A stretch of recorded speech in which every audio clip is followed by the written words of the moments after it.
Hi guys, how are you? My name is Pawan और मेरे YouTube channel पर आपका स्वागत है। तो दोस्तों, हम अपनी इस वीडियो में भी पेरेंटिंग प्लेलिस्ट जारी रखेंगे। पिछली दो वीडियो में हमने देखा कि कैसे पाइथन डेटा हैंडलिंग करने में या टाइप हैंडलिंग करने में प्रॉब्लम क्रिएट करता है, और अगर हम करना भी चाहें तो उसके लिए हमारा कोड बहुत ही हैवी हो जाता है, जो प्रैक्टिकली फिजिबल नहीं है।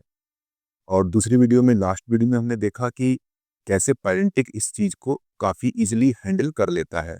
हमें सिर्फ दो काम करने होते हैं। पहले क्लास डिफाइन करनी होती है और उसके अंदर हमें अपना डेटा टाइप डिफाइन करना होता है। उसका सिंपल हम अपना डेटा देंगे और उसे जो है पेरेंटिक से इस क्लास से वैलिडेट करा देंगे और उसको सिंपल अपडेट या इंसर्ट हम डेटाबेस में करा देते हैं। तो इतना हमने लास्ट वीडियो में देख लिया था। अब इस वीडियो में हम कुछ थोड़ा आगे बढ़ेंगे और आगे की चीज़ें सीखेंगे कि पिछली बार हमने यहाँ दो डेटा टाइप तक देखा था, और स्ट्रिंग और इंटीजर। अब हम देखेंगे कि कैसे जो है हम आगे की चीज़ें कर सकते हैं और नई चीज़ें ऐड कर सकते हैं, नई नई क्या फंक्शनलिटीज़ हैं। तो पहला मैं ये करता हूँ कि मैंने अगर यूज़र से मुझे कोई वेट लेना है उसका, तो वेट जाहिर सी बात है एक फ्लोट वैल्यू होगी, डेसिमल में होगी। तो यहाँ पे मैंने एक फ्लोट वैल्यू लिखी और यहाँ पे यूज़र की इंफॉर्मेशन में मैंने इसे 73.4 कर दिया। ठीक है। उसके अलावा हम बूलियन टाइप का जो है डेटा टाइप भी यूज़ कर सकते हैं। लाइक हम पूछना चाहें कि वो मैरिड है या नहीं है, तो उसके लिए हम बूलियन ऑपरेटर यूज़ करते हैं। तो यहाँ पे मैंने ये डिफाइन कर दिया बूलियन ऑपरेटर, और इसकी वैल्यू मैंने यहाँ पे आपको जो है यहाँ पे मैरिड में अ, दे दी है, फॉल्स वैल्यू दे दी है। ठीक है। उसके अलावा हम और चीज़ें जो डिफाइन कर सकते हैं कि एक लिस्ट हम डिफाइन कर सकते हैं। अगर जैसे यहाँ पे एलर्जी है, किसी अगर यूज़र को कुछ किसी चीज़ों से एलर्जी है, तो मल्टीपल रीजंस हो सकते हैं उसके। लाइक स्किन एलर्जी हो सकती है या फिर जो है फूड एलर्जी हो सकती है। तो और भी लिस्ट लंबी हो सकती है, तो हम उसको एक लिस्ट में ऐड कर सकते हैं और उसके लिए हम यहाँ पे एक लिस्ट डेटा टाइप दे सकते हैं। इस तरह से हमें अगर कॉन्टैक्ट डिटेल चाहिए यूज़र की, तो एक डिक्शनरी में उसको हम पास करा सकते हैं और डिक्शनरी में उससे की वैल्यू फॉर्म में हम इंफॉर्मेशन ले सकते हैं। जैसे मैंने यहाँ पे दिया हुआ है कॉन्टैक्ट डिटेल को, ईमेल हुआ यहाँ पे, और यहाँ पे मैंने फ़ोन नंबर, दो चीज़ें मैंने पास की हैं। राइट। तो पहले एक काम करते हैं कि फ़िलहाल हमने ये कुछ चीज़ें ऐड की हैं। तो यूज़र नेम एज के अलावा हम जो है मैरिड या एलर्जी का हम डेटा यहाँ पे लेने की कोशिश करते हैं। ठीक है। कैसा कैसे हमारा काम करता है, तो इसको हम प्रिंट कराएंगे पहले। तो देखिएगा जी, यहाँ पे इसने चीज़ें दे दी हैं कि सक्सेसफुली एंटर हो गया हमारा, अपडेट हो गया डेटा।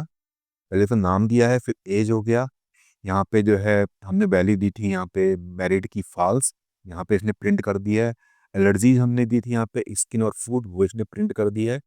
तो ये सब चीज़ हमने प्रिंट में ली थी यहाँ पे, और वो उसने सक्सेसफुली डेटा को अपडेट कर दिया है। नेक्स्ट एक क्वेश्चन हमारे पास अराइज होता है कि व्हाट इफ़ कि अगर हम यहाँ पे ये ना दें, लाइक कि जैसे हमने किसी यूज़र ने अपनी इंफॉर्मेशन यहाँ पे नहीं दी है या डिफ़ॉल्ट वैल्यू को हम डालना चाहते हैं, तो इसको हम यहाँ पे जो है इसको कमेंट कर देता हूँ मैं यहाँ पे इंफॉर्मेशन को, और एक हम यहाँ पे एक डिफ़ॉल्ट वैल्यू भी हम इसकी दे सकते हैं कि मैरिड में अगर जो है उसने कोई डेटा नहीं दिया है, तो हम उसकी यहाँ पे जो वैल्यू है डिफ़ॉल्ट सेट कर देंगे और हमारा जो कोड है वो एरर थ्रो नहीं करेगा। तो इसको हम चला के देखते हैं, और ये देखिए यहाँ पे पहले फॉल्स आई थी। अब हमने यहाँ पे इसको कोई वैल्यू दी नहीं है फॉर्म के अंदर, तो यहाँ पे ये ट्रू प्रिंट कर देगा। ये देखिए, इसने यहाँ पे ट्रू प्रिंट कर दिया है। तो इसका मतलब ये है कि ज़रूरी नहीं है कि हम डेटा दें यहाँ पे। कई बार होता है कि अगर हम यहाँ पे जो है डेटा नहीं देते हैं, तो ये हमारा कोड जो है फट जाता है। जैसे मैं अभी इसको करता हूँ, मैरिड वाले को ही करता हूँ, और यहाँ पे मैंने इसको जो है यहाँ पे कुछ नहीं दिया है। राइट। अब मैं इसको कोड को रन कराने की कोशिश करूँगा, क्योंकि जो है मैंने इसको मैं कमेंट करता हूँ। यहाँ पे मैंने इसको डिफाइन कर रखा है डेटा टाइप को, और यहाँ पे मैंने वैल्यू नहीं दी है। तो ये क्या करता है देखते हैं इसको हम आगे। ठीक है। अब ये इसको चलाएंगे हम, तो यहाँ पे इसका कोड फट गया। इसने कहा है कि हमें मेरिट का डेटा कंपलसरी चाहिए। इसका मतलब ये है कि अगर हम कोई डिफ़ॉल्ट वैल्यू नहीं दे रहे हैं और हम यहाँ पे जो है यहाँ पे यहाँ पे कोई वैल्यू भी फॉर्म में पास नहीं कराना है तो एरर दे देगा। मीन्स ये सारे फील्ड हम जितने भी डिफाइन करते हैं ये मैंडेटरी होते हैं। अगर हम इसके अगेंस्ट कोई भी यूज़र की इन्फॉर्मेशन नहीं दे रहे हैं तो हमारा कोड फट जाएगा। तो क्या कर सकते हैं हम उसके लिए? पहली बात तो ये है कि हम कोई डिफ़ॉल्ट वैल्यू सेट कर दें। लाइक जैसे मैंने यहाँ पे डिफ़ॉल्ट वैल्यू सेट की थी ट्रू,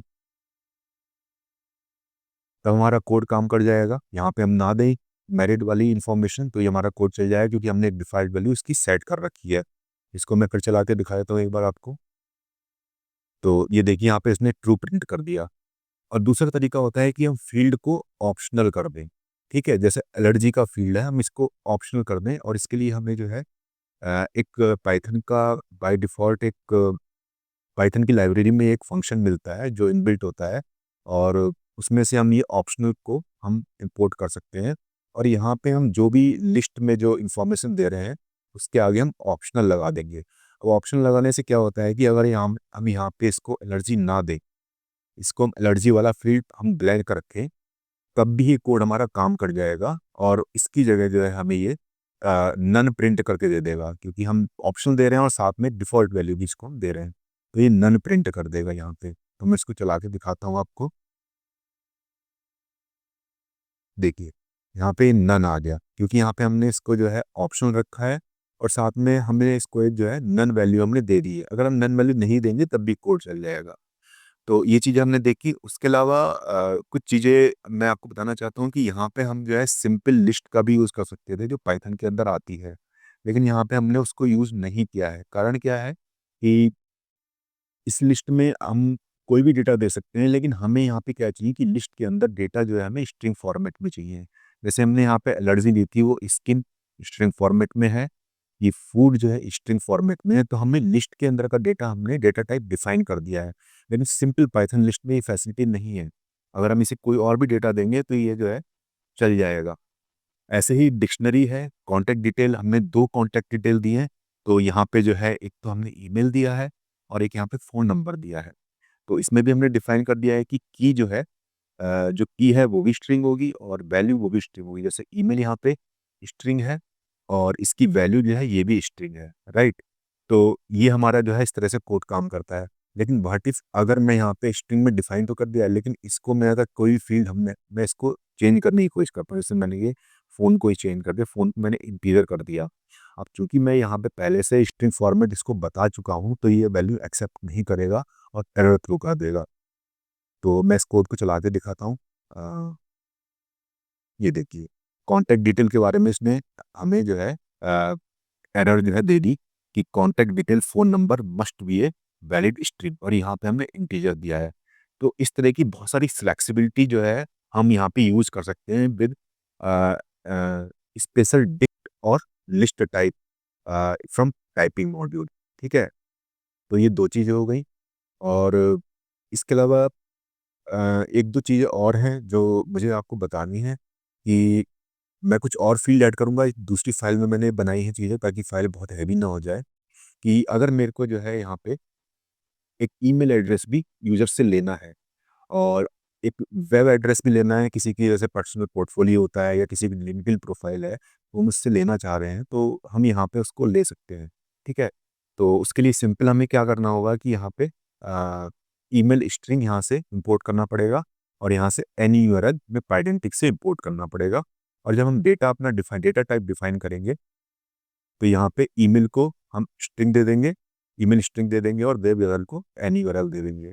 नॉर्मली क्या होता है कि अगर हमें इस तरह से डेटा वैलिडेट कराना हो तो हमें बहुत सारे या तो रेगुलर एक्सप्रेशन लिखने पड़ेंगे डेटा को ईमेल को वैलिडेट करने के लिए या कुछ और काम करना पड़ेगा। लेकिन यहाँ पे हमारा काम सिंपल जो है पाइडेंटिक का इनबिल्ट फंक्शन है उसको यूज़ करके चल जा रहा है, ये ऑटोमेटिकली सारी चीज़ें हैंडल कर देगा। लेकिन उससे उससे पहले एक बात और बताना चाहूँगा कि यहाँ पे अगर हम ईमेल स्ट्रिंग हम यहाँ पे यूज़ कर रहे हैं, यहाँ पे हमें एक जो है ये पाइडेंटिक की एक एक्सटर्नल लाइब्रेरी जो है हमें यहाँ पे ये इंस्टॉल करनी पड़ेगी। मैं इसको इंस्टॉल करता हूँ, ठीक है? तो रिक्वायरमेंट ऑलरेडी सेटिस्फाई, मैंने पहले भी इसको इंस्टॉल करके देखा था, इसलिए ऑलरेडी सेटिस्फाइड आ रहा है। लेकिन फ़िलहाल ये इम्पोर्टेंट है, अगर हम ईमेल स्ट्रिंग को यूज़ करेंगे तो हमें ये करना ही पड़ेगा, इस लाइब्रेरी को इंस्टॉल करना पड़ेगा ताकि ईमेल फॉर्मेट को वैलिडेट कर सके। तो ये हुआ। अब मैं क्या करता हूँ कि मैं अपने फॉर्म में 2 चीज़ें और बढ़ा देता हूँ। पहला तो ये है कि ईमेल मैंने यहाँ पे दिया xyz@gmail.com, वेब यूआरएल दिया https://www.google.com। अब यहाँ पे मैंने गूगल कर दिया है, कुछ भी हो सकता है वेब एड्रेस, लेकिन ये देखिए कैसे काम करेगा ये। मैंने इसमें खाली प्रिंट कराया है एक्स्ट्रा, वेब यूआरएल प्रिंट कराया है। तो इसको मैं चला के दिखाता हूँ आपको। ये देखिए, यहाँ पे इसने ये वेब एड्रेस जो है अपडेट कर दिया है। अब आप देखेंगे कि अगर मैं यहाँ पे गलत फॉर्मेट देता हूँ, जैसे मैं यहाँ पे से ये एचटीटीपीएस हटा देता हूँ, लाइक, ठीक है, मैंने एचटीटीपीएस यहाँ से हटा दिया, मैं गलत वेब एड्रेस जानबूझ के दे रहा हूँ क्रॉस वेरीफाई करने के लिए। और अब मैं इसको चला के दिखाता हूँ, तो देखिए क्या होता है। ये देखिए, वेब एड्रेस का इसने बता दिया कि इनवैलिड यूआरएल है ये, ठीक है। तो इस तरह से ये टाइप की चेकिंग कर देता है कि डेटा टाइप गलत है, और इसको ये आगे किसी फॉर्म में या किसी डेटाबेस में फीड होने से रोक देता है। और नॉर्मली अब मैं इसको जो है वापस अपने फॉर्म में ले आता हूँ। इसी तरह से हम यहाँ भी मेल में भी देख सकते हैं। इसमें अगर मैं क्या करूँगा कि मैं यहाँ पे एक्सपायरी हटा देता हूँ, जैसे यहाँ से मैं, और अब इसको मैं रन करने की कोशिश करता हूँ, तो ये नहीं चलेगा कोड, ये ईमेल में इसने एरर थ्रो कर दी कि वैलिड ईमेल एड्रेस ये नहीं है, ठीक है। तो इसको वापस मैं अब एज इट इज़ कर देता हूँ, ठीक है। तो इसके बाद हम रन करेंगे तो हमारा कोड रन हो जाएगा। तो आज के वीडियो में हमने गाइस काफ़ी चीज़ें सीख ली हैं कि कैसे हम जो है पैरेंटिक की हेल्प से दूसरे डेटा टाइप डिफाइन कर सकते हैं, कि हम एक ईमेल को, एक वेब यूआरएल को भी हम जो है इसमें फॉर्म में फीड करा सकते हैं, और उसका डेटा टाइप हम चेक कर सकते हैं। अगर इनकरेक्ट होगा तो फॉर्म में इनपुट नहीं होगा वो। और इससे पहले जो एक फ़ाइल थी उसमें हमने 2-3 चीज़ें सीखी, राइट। हम अदर कोई फ्लोट टाइप डिफाइन कर सकते हैं, बूलियन डिफाइन कर सकते हैं।